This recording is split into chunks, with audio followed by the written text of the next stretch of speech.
ইব্রাহিম আলাইসাল্লামের কুরবানির থেকেও জামাতের নেতার কুরবানি বড়। মোবাইল করে বলল যে খান সাহেব আপনাকে তো কোরবানি দেওয়া হলো। তা আমি বললাম এই কোরবানি কি ইব্রাহিম আলাইসাল্লামের বেটা ইসমাইল আলাইসাল্লামের? তখন বললেন যে হ্যাঁ, এর চেয়েও বড়।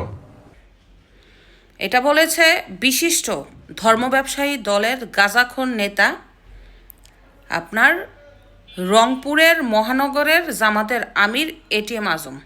গত 8ই জানুয়ারি একটা জনসভা হয়। সেই জনসভার মধ্যে আবার 11 জোটের এবং এনসিপির যে সদস্য সচিব আক্তার হোসেন উপস্থিত ছিলেন। তার উপস্থিতিতে এই গাঁজাখুরি কথা বলেছে জামাতের রংপুরের মহানগরের এই আমির।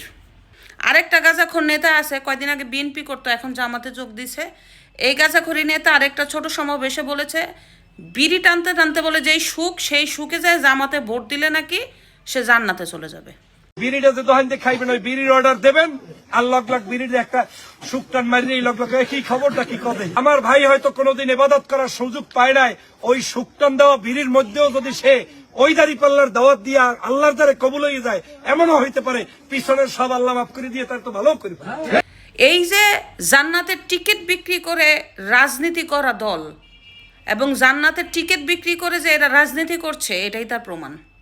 জামাতে ইসলাম করাটা আপনার আমার নৈতিক দায়িত্ব। কি দায়িত্ব? নৈতিক দায়িত্ব। কি জন্য? যদি আপনি জান্নাতে যেতে চান, যেতে চাইলে জামাতে ইসলাম করতে হবে। এর মধ্যে আর দ্বিতীয় কোনো অপশন নাই বাবা, এর মধ্যে আর দ্বিতীয় কোনো অপশন নাই। এ হচ্ছে জান্নাতের টিকিট বিক্রি করা সবচেয়ে ভণ্ড রাজনৈতিক নেতারা। এই এটিএম আজম যে জামাতের রংপুরের আমির, সেই ব্যক্তিকে কেন্দ্রে থেকে ফোন দেয়, পরে বলে মোবাইল করে বলল যে খান সাহেব আপনাকে তো কোরবানি দেওয়া হলো। তা আমি বললাম এই কোরবানি কি ইব্রাহিম আলাইসাল্লামের বেটা ইসমাইল আলাইসাল্লামের? তখন বললেন যে হ্যাঁ, এর চেয়েও বড়। তা আমি বললাম যে এর ব্যাখ্যাটা বললে ভালো হইতো।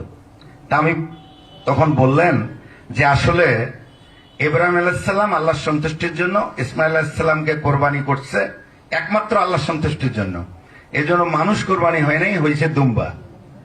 আর আপনার কোরবানি বলতে পীরগাছা কাউনিয়ার লাখ লাখ নারী পুরুষের কোরবানি। এই জন্য এই কোরবানিটা বড় কোরবানি। কত বড় গাঁজাখোর এটি! এই গাঁজাখোর নেতাগুলি প্রত্যেক সময় বলে জান্নাতের টিকিট পান, জামাতকে ভোট দিন। আহারে, জান্নাতের টিকিট বিক্রি করা নেতা। মূলত এরা কিন্তু তাদেরকে কলঙ্কিত করছে না, আমাদের প্রিয় ধর্ম ইসলামকে কলঙ্কিত করছে। এই লেবাসধারী জান্নাতের টিকিট বিক্রি করা এই অসভ্য নেতাগুলি, এটাই হচ্ছে বাস্তব কথা। এদের দিয়ে কতটুকু বাংলাদেশ স্বচ্ছ থাকবে? এখন তারা ধর্মের সাথে নিজেদের তুলনা করে।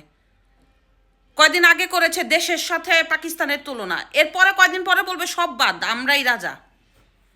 এ হচ্ছে জান্নাতের টিকিট বিক্রি করা ফালতু গাঁজাখোর নেতাদের কথা।